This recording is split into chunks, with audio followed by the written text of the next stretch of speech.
Buenos días. Empezamos. Me llamo Enrique Parra y formo parte de la Junta Directiva de EAPN. Esa es mi razón de estar aquí. Y el placer es el de poder presentaros ahora a la primera ponente. Quizás en una de estas fotos, en estas no, pero otras de por ahí, habrá una persona que se llama Enrique de Rafael, fue un jesuita, que fue el que me bautizaba a mí, porque mi padre lo recogieron aquí cuando la guerra y empezó a estudiar, ¿no? Cuando me fueron a bautizar, mi madre le dijo al cura, dice, ¿cuánto sabe usted que este niño no sabe y tiene que aprender? Él era miembro de la Real Academia de Exactas, así que sabía mucho. Y él le contestó, y dice, bueno, y lo importante es lo que verá él, que no veré yo, y lo importante es seguir avanzando. Pues en eso estamos hoy. Hoy nos alienta aquí lo de seguir avanzando. En ese tema de seguir avanzando e innovar, hay una figura importante, pionera, que nos va a hablar, que es Maritza Guadarrama, de la cual voy a leer, me pongo las gafas para las cosas más importantes, es doctora de Ciencias de la Información por la Universidad Complutense de Madrid, directora de Designing España y miembro del patronato de la Fundación Innovación y Diseño, cargo principal por el que se presenta aquí.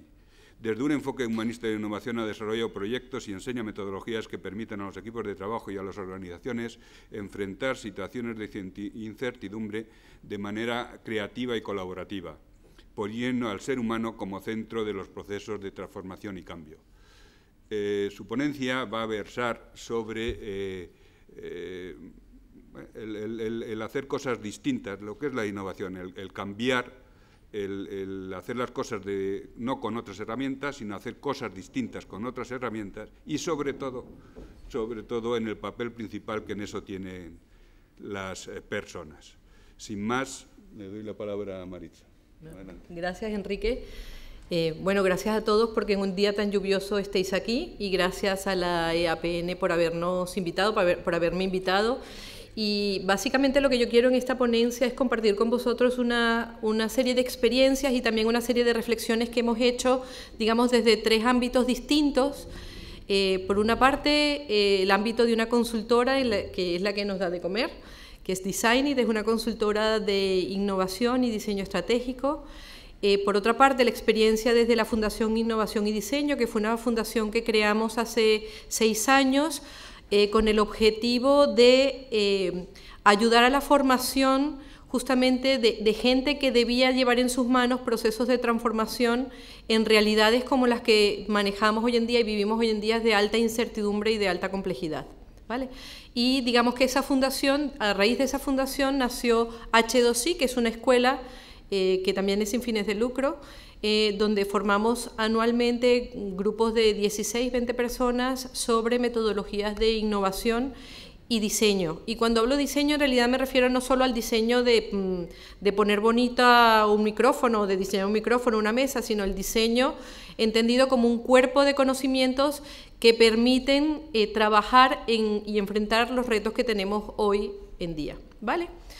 Y básicamente eso, lo que quiero compartir con vosotros es una serie de reflexiones y una serie de casos en los que hemos intervenido y que lo haré además con toda humildad porque tengo frente a mí gente que seguramente tiene muchísima experiencia y lo que me gustará también después es que podamos dialogar acerca de cómo veis este planteamiento desde vuestras propias organizaciones y desde vuestras propias perspectivas, ¿vale?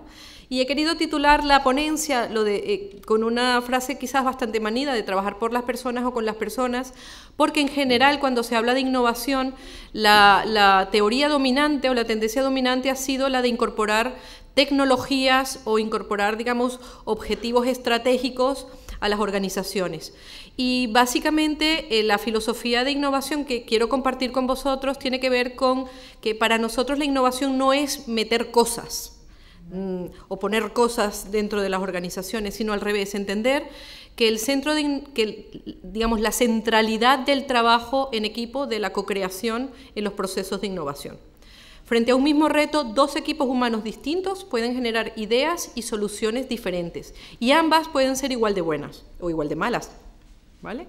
De manera que, básicamente, en 10 años de experiencia, los que llevamos trabajando precisamente en contextos complejos, yo podría decir que si algo tienen en común todos los proyectos en los que trabajamos para organizaciones privadas o públicas, para organizaciones con fines de lucro o sin fines de lucro, tiene que ver con la incertidumbre, como característica principal de la contemporaneidad, ¿no? del estar en la sociedad contemporánea. Y básicamente esa incertidumbre no solamente proviene del hecho de que estemos en medio de una crisis económica, que obviamente es relevante, sino por el hecho de que se han quebrado ciertos marcos filosóficos, y me vais a perdonar el palabra, ciertos paradigmas con los cuales trabajábamos en la sociedad, como por ejemplo el paradigma del progreso. O sea, esta idea y varios de sus primos hermanos como el desarrollo o la capacidad científico-tecnológica, etc. El progreso como filosofía, como paradigma, de alguna manera se ha quebrado porque nos hemos dado cuenta de que toda acción humana, inclusive la que proviene de la mejor voluntad, comporta riesgos, y riesgos que a veces no somos capaces de prever, ¿vale?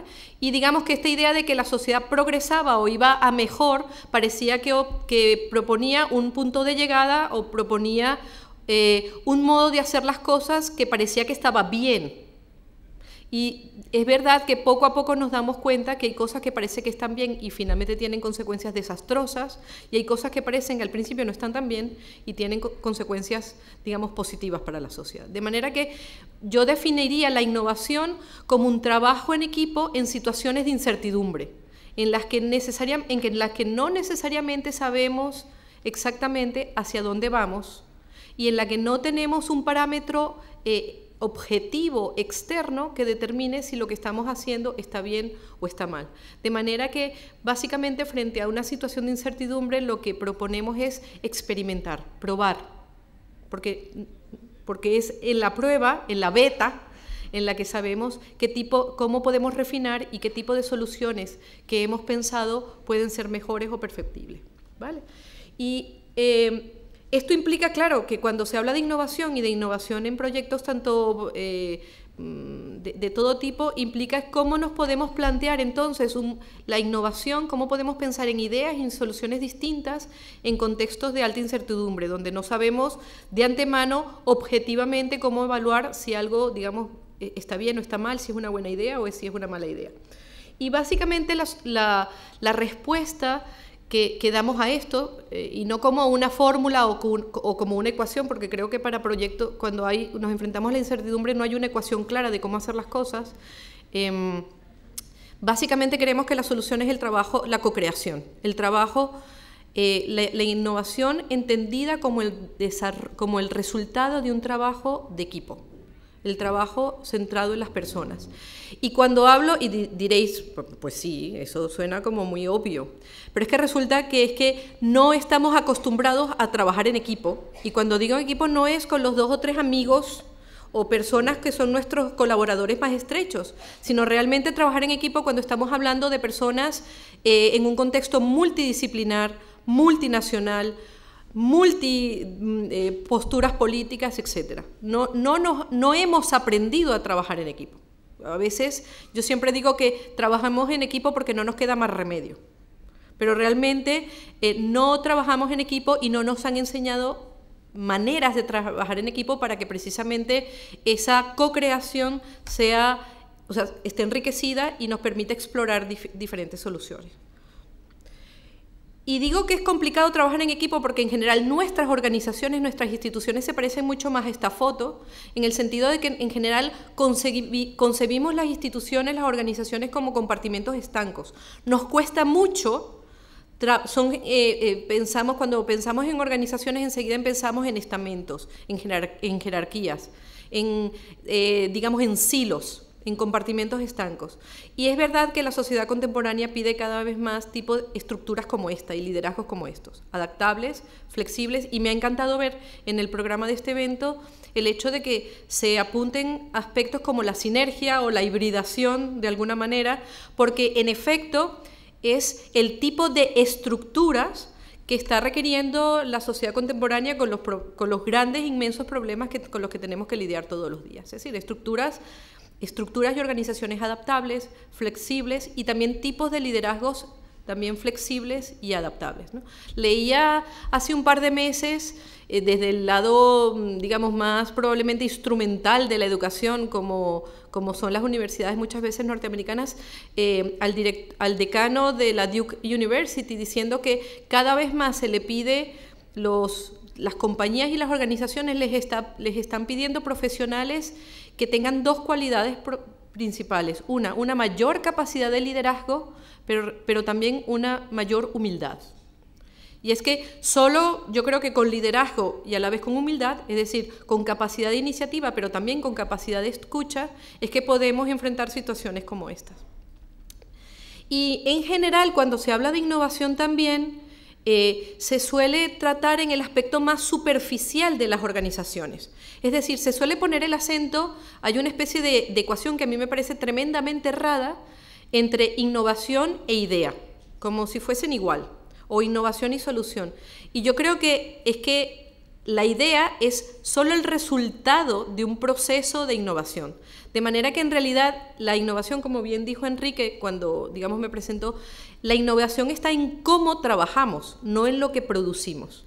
El resultado será tanto más innovador cuando seamos capaces de plantearnos, por ejemplo, retos innovadores. Si nos hacemos las mismas preguntas de siempre, si nuestros retos y los problemas tal como los planteamos son los mismos de siempre, pues la potencialidad generativa de ese reto para generar ideas y soluciones pues será bastante nula. Entonces, en realidad, cuando nosotros trabajamos en innovación, trabajamos para cambiar el centro, digamos, desde el core de las organizaciones y de las instituciones.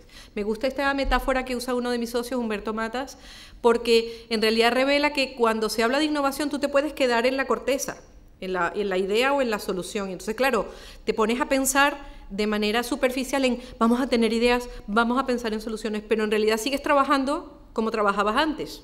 Y muchas veces nos dicen, bueno, es que ahora hay que ser innovador, pero yo hasta ayer me dedicaba a mandar emails. Pues claro, digamos, ¿cómo que de la noche y la mañana vas a ser innovador? Quiere decir que es necesario aprender y entrenarse en procesos de co-creación y de creatividad para que las organizaciones desde dentro comiencen a generar ideas y soluciones distintas, en un contexto también de apertura y flexibilidad con otras organizaciones. De manera que, digamos, si pensamos en que la innovación es una innovación centrada en las personas, digamos que hay dos componentes básicos en estos procesos que tenemos que meter en los procesos de innovación. Por una parte está la creatividad y la innovación. La co-creación, perdón. Creo que son los dos pivotes que nos permiten enfrentarnos a situaciones de alta incertidumbre. La creatividad es algo que lamentablemente nos van desmontando a medida que pasamos por un sistema educativo. O sea, básicamente cuando nosotros trabajamos en formación de creatividad, lo que nos toca hacer es como deshacer el daño de 25, 20, 18 años de escolarización. Eso, el otro día daba una conferencia en la UNED y los profesores se reían, ¿no? Porque en realidad el sistema educativo está montado para que llevemos un cerebro, para que el cuerpo sea solamente el transporte de un cerebro, ¿no?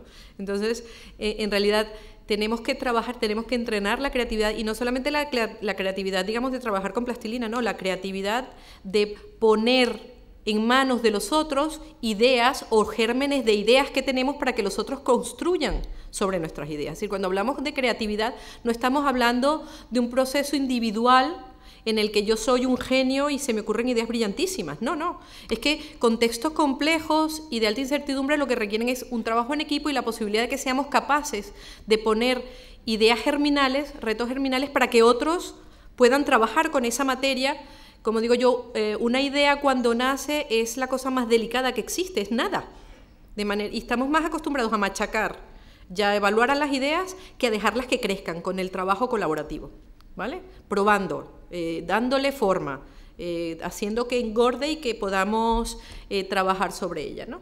Y he puesto precisamente la metáfora de un reloj de arena porque en general existen una serie de bloqueos o frenos, digamos, para la creatividad de las organizaciones que suelen considerarse como los enemigos de la creatividad. Muchas veces es el tiempo, el dinero, y en realidad desde el punto de vista de la creatividad estos bloqueos externos son positivos, ¿Por qué? Porque en realidad cuando pensamos soluciones o cuando pensamos en ideas, en proyectos, en realidad siempre tienen constricciones. La constricción no es mala para la creatividad. Es precisamente de lo que está hecha la creatividad, porque solo porque tenemos una serie de constricciones, tenemos que pensar mucho y muy bien y trabajar colaborativamente para pensar, bueno, si este es mi campo de juego, ¿qué es lo máximo que yo puedo sacar en estas circunstancias? ¿Vale? De manera que hay ciertos bloqueos que llamamos externos, que normalmente son los que se ponen de excusa para la creatividad, para el trabajo creativo en las organizaciones, cualquiera que ellas sean, y resulta que en realidad son sobre las que tenemos que, son nuestro campo de juego. No hay nadie que genere ideas en una cápsula de Petri, in vitro, en una situación ideal en la que no hay límites de tiempo, no hay límites de dinero. Si lo conocéis, llamadme, porque sería un descubrimiento, un hallazgo científico de gran magnitud, ¿no? Y es verdad que para la creatividad no hay recetas, pero sí es cierto que con el tiempo hemos aprendido en el trabajo con organizaciones y con grupos de personas que sí hay algunos ingredientes que tienen que ponerse sobre la mesa, ¿no? Y quiero compartir con vosotros unos ingredientes. Y pongo esta metáfora de las magdalenas o de los plum cakes, porque en realidad, teniendo ciertos ingredientes, te puede salir una tarta, un bizcocho, un brownie, pero hay ciertos ingredientes básicos que mezclándolos de manera distinta dan soluciones distintas, que es lo que en realidad consiste la innovación cuando se trabaja colaborativamente con personas. Y también adrede he puesto un poco de los huevos y la mantequilla, porque también hay que tener un poquito de esto en los proyectos de innovación, ¿no? A veces hay que engrasar y a veces hay que tener huevos en la receta, porque es que si no, no se llevan adelante, ¿no? Nos quedamos allí un poco apalancados, ¿no? Y a veces también hace falta un poco de rodillo, de manera que la foto tiene mucha intención. ¿Qué ingredientes creo que tenemos que poner sobre la mesa para ser creativos, para que nuestras organizaciones sean capaces de pensar de manera distinta, plantearse retos, repensar los retos y los problemas que se plantean para que sean capaces de generar ideas distintas? En primer lugar, el contenido. Cuando decimos contenido es que muchas veces por trabajar encerrados, por diseñar estas organizaciones cerradas, poco abiertas, resulta que no tenemos todos los conocimientos necesarios para repensar los problemas. De manera que ya podemos ser muy creativos, tener de alguna manera procesos de trabajo muy implementados, pero si no tenemos los contenidos, si no tenemos los conocimientos necesarios, pues difícilmente seamos capaces de tener ideas potentes. Y es verdad que las estructuras de nuestras instituciones muchas veces no se prestan a que contenidos claves en los proyectos estén presentes en el momento de concebir los proyectos o de realizarlos, ¿vale? El segundo son los procesos. Y no me refiero a un proceso en términos como de ingeniería de procesos o de procesos burocráticos o de aprobación, no me refiero a un proceso de trabajo en equipo. Es que muchas veces cuando vamos y probablemente tendréis esta misma experiencia que nosotros hemos tenido, muchas veces cuando vamos a reuniones para discutir temas, resulta que mucha gente en la mesa está en momentos distintos del proceso, de manera que, por ejemplo, algunos están, señalando datos, el otro ya quiere ir sacando conclusiones, el otro dice, no, pero espera, ¿cuál es el problema que estamos tratando? Y el trabajo en equipo lo que termina siendo es una especie de reunión de gente tomándose, como digo yo, el café de espaldas. Y tenemos grandes reuniones, grandes meetings, en los que sentimos un vacío y sentimos que no vamos a ninguna parte. Eso es porque no tenemos un proceso de trabajo en equipo, ¿vale? Y aprender ciertos procesos básicos, esto es un ejemplo de un proceso de solución creativa de problemas. El tener un proceso básico de trabajo garantiza al menos un par de cosas. La primera es que todos en las reuniones en las reuniones de trabajo estemos todos en el mismo momento. Estamos ahora en el momento de entender qué datos tenemos, estamos en el momento de entender qué retos y de producir retos, y ya veremos cuáles son las soluciones, ¿vale? Es ayudar a que los equipos o tener una metodología que permita que las personas cuando se reúnen a trabajar juntas estén todas en el mismo momento, porque si no lo que ocurre es eso, que la reunión termina, o los workshops o las sesiones de trabajo realmente se vuelven simplemente inmanejables, ¿no? E inclusive estériles, ¿vale? El otro ingrediente son herramientas que nos permitan, para mí, dentro de la innovación, que nos permitan poner como centro de los procesos de innovación los retos.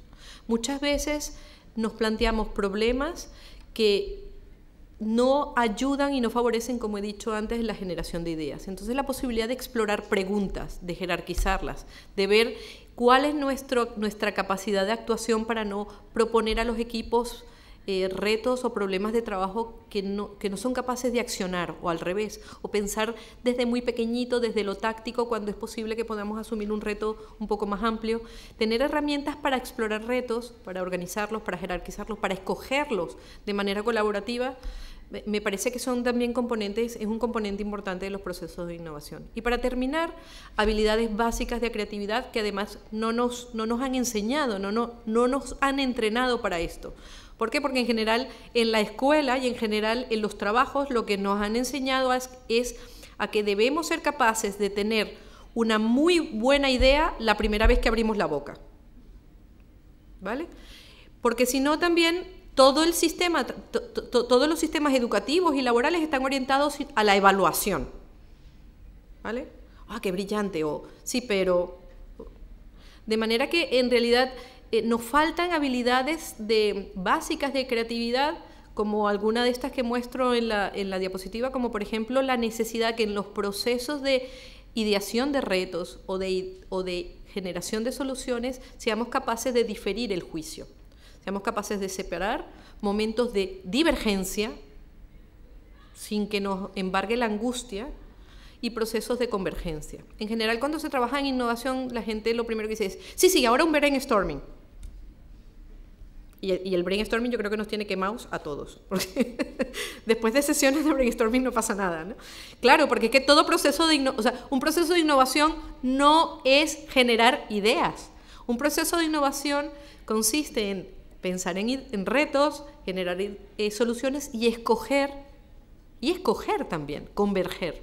Entonces muchas veces hacemos brainstorming y igual estamos un poquito más entrenados al menos a construir sobre las ideas de los demás, pero luego no tenemos metodologías de convergencia, de cómo podemos seleccionar de entre las ideas las mejores o cómo podemos conceptualizarlas o poner juntas un grupo de ideas. De manera que estas habilidades básicas en la creatividad, es verdad que es de estas cosas que, cuando decía antes, tenemos que entrenar, y muchas veces trabajamos en equipo o creemos trabajar en equipo, pero en realidad no estamos trabajando alineados con un proceso, alineados con unas herramientas, alineados con una serie de habilidades, ¿vale? De manera que creemos que el trabajo en la creatividad es un trabajo serio, es un trabajo sistemático y es un trabajo de ruptura de formas tradicionales de trabajo, y un trabajo de ruptura también con los entrenamientos que nos ha dado muchas veces la escuela. El segundo pivote es el de la cocreación, ¿vale? Que en realidad consiste en dar herramientas de comunicación y creatividad a las personas que son en realidad los beneficiarios de nuestros proyectos. Se trata de entender que cuando decimos que la innovación está centrada en las personas, no solamente es porque nuestras ideas, nuestras soluciones o nuestros proyectos tienen un impacto social o que creemos que va a tener un impacto positivo social, sino que tenemos en esa disolución de fronteras que requieren las situaciones de alta incertidumbre, estamos hablando de ser porosos, de ser permeables, inclusive a aquellos que serán potencialmente los destinatarios de nuestras acciones. Tenemos que incorporarlos, o sea, no solamente crear sinergias entre organizaciones, sino ser porosos a que la gente hacia la que trabajamos también tiene sus ideas y sus sueños y que pueden alimentar el proyecto. De manera que esto es una apuesta fuerte, es una apuesta, digamos, en cierto sentido, una apuesta ética muy fuerte en los procesos de innovación centrados en las personas. Y es, digamos, sobre 3 principios básicos. La primera es que todos somos creativos. No hay, claro, con esto de que los creativos publicitarios nos han acostumbrado como que hay gente que es creativo y se lo pone como cargo en una tarjeta de presentación. No, todos somos creativos. ¿Y por qué todos somos creativos? Porque todos tenemos capacidad de soñar y de pensar en un mundo mejor. básicamente. Y básicamente lo que ocurre es que no nos han entrenado a trabajar en la explicitación de cuáles son esos sueños o esos deseos o en cómo vemos la realidad, cómo querríamos ver las cosas, ¿vale? Y básicamente existen una serie de metodologías de co-creación que nos permiten trabajar con la gente en otro tipo de lenguajes que no son estos lenguajes formales del PowerPoint, del Word, del tocho escrito, ¿vale? El lenguaje muchas veces burocrático, sino que ponemos a disposición de los propios beneficiarios de los proyectos la posibilidad de que nos ayuden a construir y a pensar en las propias soluciones, ¿vale? De lo que estamos hablando, y es una palabra que vosotros conocéis perfectamente, se trata de empoderizar a los que son los receptores de nuestros proyectos para que nos ayuden a pensar. Esta foto me encanta porque es un taller que hicimos estuvimos trabajando con una fundación para, ahora lo comentaré también brevemente, para incorporar conocimientos como de emprendeduría social o emprendeduría y creatividad en los colegios. Y claro, nos vinieron a nosotros como diseñadores para que les diseñáramos los materiales digamos, los manuales, los procedimientos, las herramientas que iban a usar los niños, y les dijimos, chicos, es que nosotros podemos ser diseñadores excelentes, pero ¿quién mejor que los niños para que nos digan qué quieren, cómo quieren trabajar, ¿no? Y estuvimos trabajando con niños en el diseño de los materiales y de los manuales para esta fundación, ¿no? Y este señor es Don Pollo, que es que nos vino a ayudar un poco a menar. Y trabajan fenomenal los niños. Esto es un ejemplo de decir, bueno, como gente que realmente está excluida de los procesos de innovación, vamos a traerlas para que trabajen con nosotros, ¿vale? Y esto es un empowerment de la gente. Tienes que ponerles a disposición herramientas de comunicación y creatividad, pero se puede hacer. Muy bien. Y para terminar, yo querría compartir con vosotros cuatro casos, 4 experiencias, son solo 4, pero para que veáis que esta teoría se puede llevar a cabo de diferentes maneras. Es decir, en proyectos muy distintos unos de otros, pero que veáis que es posible. Este es el que os comentaba. Hemos estado conceptualizando y diseñando con niños materiales para este proyecto educativo, ¿no? Que se trata de ir comprando en las escuelas herramientas en primaria, entre niños de 10 y 12 años, 13 años, bueno, ya es un poco ya el instituto, incorporar herramientas de emprendimiento y creatividad, ¿vale? Y como veis en esa mesa es parte de los artefactos que estuvimos diseñando juntos, y no es poner a los niños a diseñar y entonces nosotros de alguna manera coger el trabajo que ellos están haciendo. No, es que hicimos equipos multidisciplinares de niños, profesores y diseñadores. O sea, no se trata de, vamos a poner a estos niños aquí a que nos dibujen y hagan sus chorraditas y luego que nos inspiren. No, se trata de trabajar colaborativamente. O sea, trabajar con los niños, no poner a los niños y luego coger el trabajo.